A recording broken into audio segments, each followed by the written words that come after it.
Hey guys, this is Celeste from Sulcata Grove, and today I'm going to walk through our 2-acre backyard grove and show y'all which mango trees are holding fruit. This is kind of the time in the season where they're holding the most fruit. They will end up dropping a lot of their fruit just because it's too much for the tree to hold, but we do try to add some more water to each of the trees this time of year just to help them support the fruit that they have so that they will hold a decent amount. This is Maha Chinook. So it is holding a lot of fruit right now.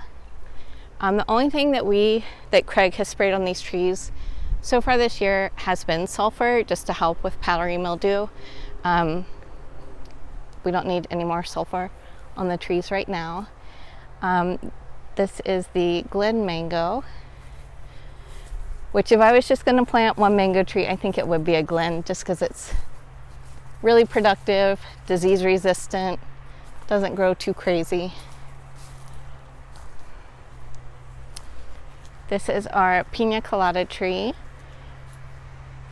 and it's holding a decent amount of fruit, but it will drop a lot of this. Most years our Pina Colada fruit end up looking like potatoes. I don't know if anybody knows what causes that or if there's anything we could do to try to avoid that this year. This tree is located right between a giant live oak tree, and then on the other side our neighbors have another big tree overhanging it, so it doesn't get the best airflow here.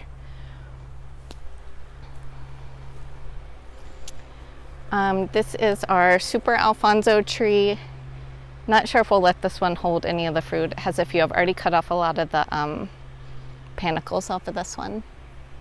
I used to not cut the panicles off. I used to always want like a couple fruit, but with the freeze that we had in early 2022, I really want my trees to get bigger to avoid any issues if we have that happen again. This is our Sugarloaf. We'll probably end up removing all of those fruits as well.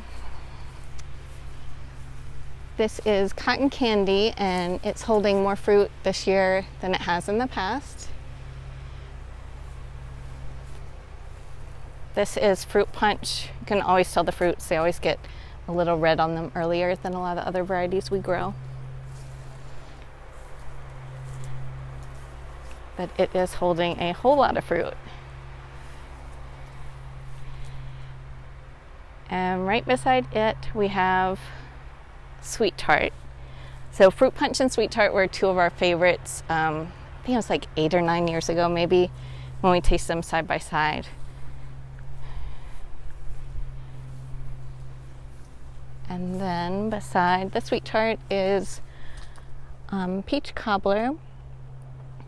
And it didn't set quite as much fruit. This is usually one that does set a ton of fruit for us. It still has plenty of fruit, like it has more than the tree would probably hold anyway, but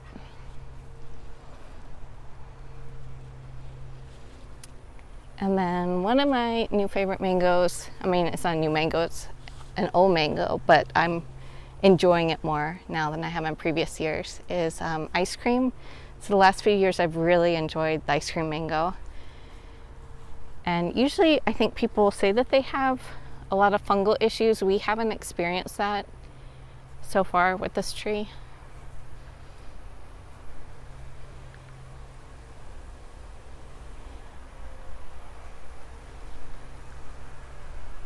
And then back in this neglected corner of the yard, there's Valkyrie, holding a good amount of fruit. Our Chacanon did not flower this year, or if it did, they didn't set any fruit. And then this is Ugly Betty, and I don't think it set any fruit this year. It was like covered in that Tithonia diversifolia, that Mexican sunflower that's planted by cuttings. It was just kind of buried in that, so I cleaned that all out the other day. I need to dig up the stumps. That's one of the plants I kind of regretted planting just because I don't have the time to really keep up with keeping it chopped down. And then our little orange sherbet tree did not flower this year. It got damaged really bad in the freeze, so it got cut back to a stump in January 2022. So that's the new growth since then. This is the cac tree. It's had a good amount of fruit.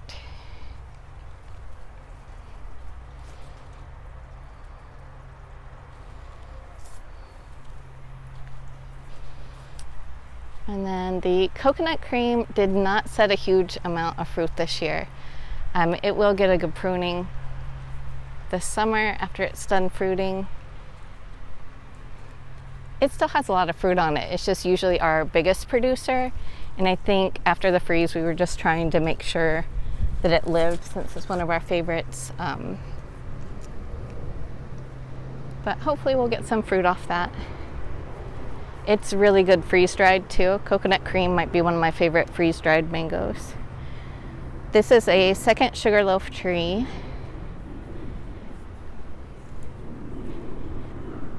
And this is a M4 with a lot of fruit set, which I probably need to cut some off. This is our dot tree. It fell over in the hurricane. And then Craig has been grafting other plants onto it. So I think we have that front right branch is Quesar, and he's put some other varieties on it. This is Harvest Moon, and it has a lot of fruit set this year. And it will drop them, like usually once they start getting like yellow at the top or yellow on the fruit, then they end up dropping. But this is one I need to kind of set the hose on today. I think Craig is planning to spray some copper on the trees because we've noticed some anthracnose on some of the leaves and a couple of the small fruits.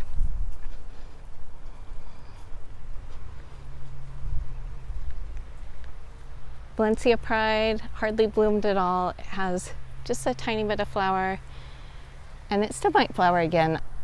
This is our Pope Ukulele or lemon meringue mango. Most of the fruit on this is up higher this year.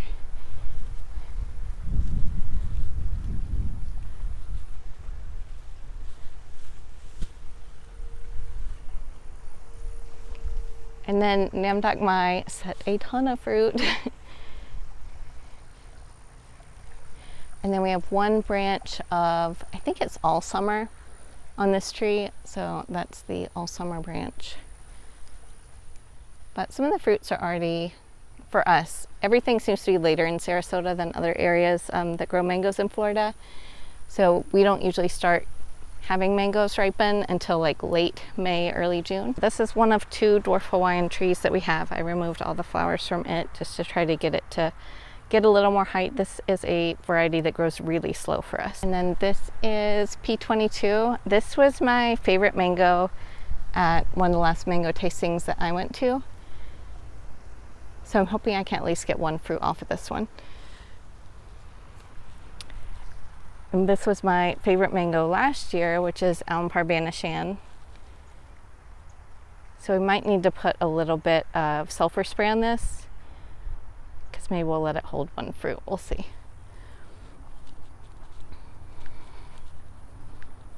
And this is Pickering mango. I don't know that we've ever really pruned this tree. It just stays this small.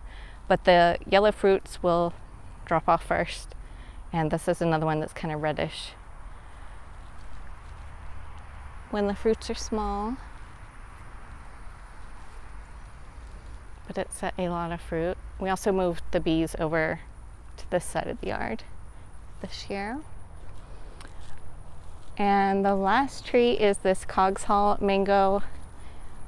We will end up grafting, Craig will end up grafting onto this one. I'm allergic to mango sap, so I don't do any grafting in the mangoes. But hopefully we can turn that into something good, because I am not a fan of Cogs Hall mango.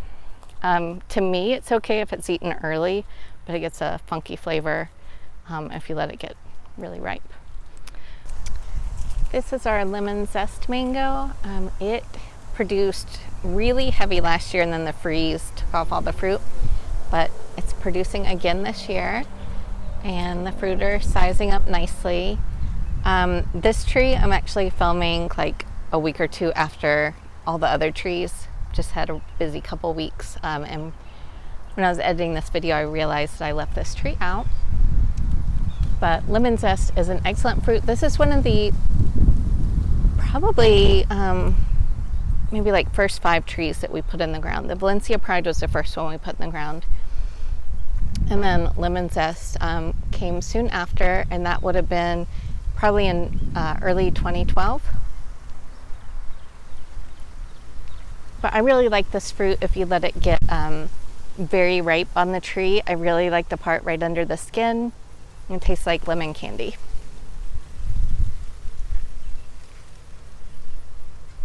This is our Queenie mango.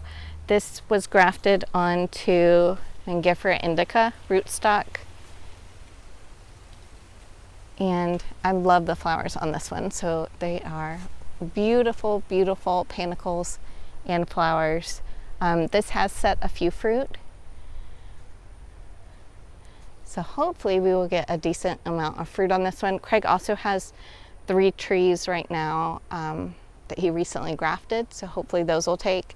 I know he's wanting to also graft onto the old big Ron tree that we had, so that he can have one of these trees that's out more in the open, getting better airflow, and just have like a backup if anything were to happen to this tree, because this is Craig's favorite Mangifera fruit. He loves how complex it is. It's definitely better if you eat this one before it gets really ripe. That jet fuel taste is much more pronounced the more ripe this fruit gets. The problem is I love the way this fruit smells as it's ripening in the house. It fills the house with the smell. There used to be like these bubble gums, I don't know if they still sell them, but there was one in a green wrapper, like individually wrapped, that you find the 7-Eleven gas station, and there was a green one and a purple one, and it reminds me of the smell of that green bubble gum, but it like fills the whole house with that smell.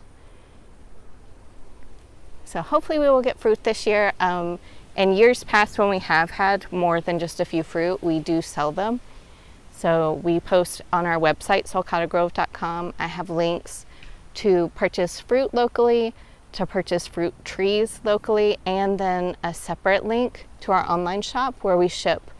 And we are able to ship cuttings and different plant material to most of the U.S. Cuttings we can send anywhere pretty much, but with anything that's been grown in the ground, we can't ship to California, Arizona, Louisiana, and now Texas, because I let the Texas permit expire. But the fruit we can ship to most states. We cannot ship mango fruit to California, and I don't think Hawaii either. But we can ship fruit most other places. It's just not cheap because it's expensive to ship stuff. Anyway, you can visit our website for updates, and then on Instagram and Facebook stories, when I have something new, I'll post on those as well. So thanks for watching. Bye.